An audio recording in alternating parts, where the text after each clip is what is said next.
Hello guys, welcome back again sa ating YouTube channel, no, The Action Man. Una sa lahat, may galab shoutout po sa lahat ng mga kakampeng at sa mga hindi man mga kakampeng. Kung interesado ka sa video ito, patapusin mo na hanggang dulo at huwag nyo nang kalimutan na i-like at i-share ang ating video para malaman naman ng ilan sa ating mga kababayan na nagtutulog-tulugan sa katotohanan. So muli naman nagbabalik ang nag-iisa nyong host na si The Action Man para magbigay ng komentaryo at reaction sa mga mainit ng issue ng bayan. So ito ho mga ka-action, mga kakamping, no, may gusto lang ho ako na i-share po sa inyo. Mainit-init po ito na isang presko ni Senate Bato de la Rosa. Oh, mukhang galit na po siya sa kanyang mga kasama. Mukhang galit na po siya sa gobyernong ito. Ayan, ito ho mga ka-action, ang sabi ni Senate de la Rosa, hindi daw siya magpapahuli. Oh, at kung sakali man daw, sa silda na lang po daw siya mangungumpanya dahil tuloy pa rin ang kanyang kandidatura. Ang tanong ho natin, if ever siya na makulong, halimbawa, kung dito sa Pilipinas, ino-honor ang pagtakbo kahit nakakulong ka, ang tanong ho natin, kung halimbawa ikaw ay makulong at doon ka dadalhin sa US, kung i-honor ng US. Di ba? O ito po mga ka-action, mga kakampeng, ang kanyang panggagalaite. Para daw siyang sinasaksak sa likod. Dahil kung tutusin daw, sabihin na dapat, kung dapat sabihin, hindi yung parang sinasaksak daw siya ng patalikod. Ito po dahil nga po ito sa pabago-bago ng desisyon ni Mr. President Bongbong Marcos about po ito sa pagsuporta ng ICC kung papasukin niya o hindi o suportahan niya o hindi. So wag na po natin papatagalin mga ka-action, mga kakampeng, panoorin na po natin ang kanyang nasabing statement. What I am asking for this government is to be man enough to please tell us what's the real score. Sabihin lang. Wala lang patalikod na transaksyon. You are our president. You are our leader. Huwag patago. Ito ang panawagan ni Senator Ronald Bato de la Rosa kay Pangulong Ferdinand Marcos Jr. kaugnay ng pagpapapasok sa bansa ng mga investigador ng International Criminal Court o ICC.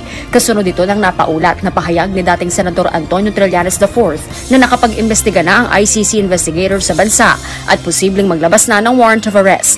Para sa Senador, handa naman siyang sumunod sa magiging desisyon ng Malacanang basta't ipapaalam lamang sa kanila ang dapat nilang gawin. Para tayo sinaksak sa likod yan kapag gano'n, di ba? Dapat pagkahan nyo kami kung pumayag kayo. Hindi na yung patago na magugulat na lang tayo, di ba? Unless I get a confirmation from official confirmation coming from the government, saan ako maniwala? Bakit ako maniwala sa Marites? Hindi rin ako magpapahuli kapag hulihin nila ako. Dahil sabi nga ng presidente natin na hindi siya papayag. Gayunman, sakaling nagbago ang posisyon ng Pangulo, hindi anya siya sasama sa anumang destabilisasyon at mananatili pa rin anyang nakasuporta sa Administrasyong Marcos. At kahit pa arestuhin siya ng ICC, tuloy pa rin daw ang pagtakbo ni Senator de la Rosa sa Senado. God knows what's best for me. Pag sinabi niya, pinakadabi sa iyo ba ito, doon ka sa loob ng kulungan, tunod ako kay Lord. Ako doon lang sa silda mga panya. Diba parili ko rin ako? Ang chances para manalo, bahala ng taong bayan. I leave it up to the people kung gusto nilang papanalunin yung isang senador na i-re-elect lang yung senador na nasa loob ng kulungan. Kung makulong man ako. Bagaman wala pa niya siyang kumpirmasyon kung nakapasok na sa bansa ang ICC, umaasa sa Senator de la Rosa na mabibigyan siya at si dating Pangulong Rodrigo Duterte ng proteksyon mula sa gobyerno.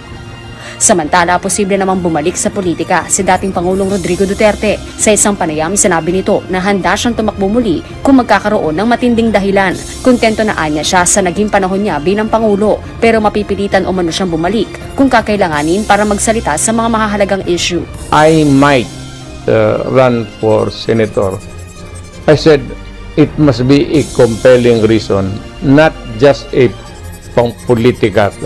Kung sakali merong compelling reason na kailangan ang boses ko, pwede kasi magsalita ako sa civilian, but wala kang platform, not unlike a senator. So yun na ho mga ka-action, mga kakamping no, napanood na po natin ang kanyang statement. Hindi ko alam, parang naiiyak yao, mangiyak-iyak na yata ang mukha ni Senate Bato de la Rosa. Ha? Akala ko ba nung una ang tapang-tapang mo, may patawa-tawa ka pa sa press con mo. Di ba? Dahil sa isang pangako ni Mr. President Bongbong Marcos. Ngayon, wala ka na. At masabi mo na hindi ka magpapahuli. Di ba? O, akala ko paninindigan mo, nahaharapin mo ang ICC. Puro lang po kayo pala Puro lang po kayo ubod ng tapang kung wala pa. Pero kung ayan malapit na pala, bumabahag din palang buntot ng isang senador na Bato de la Rosa. Di ba?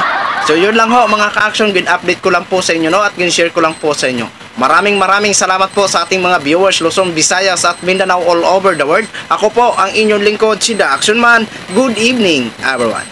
Beautiful.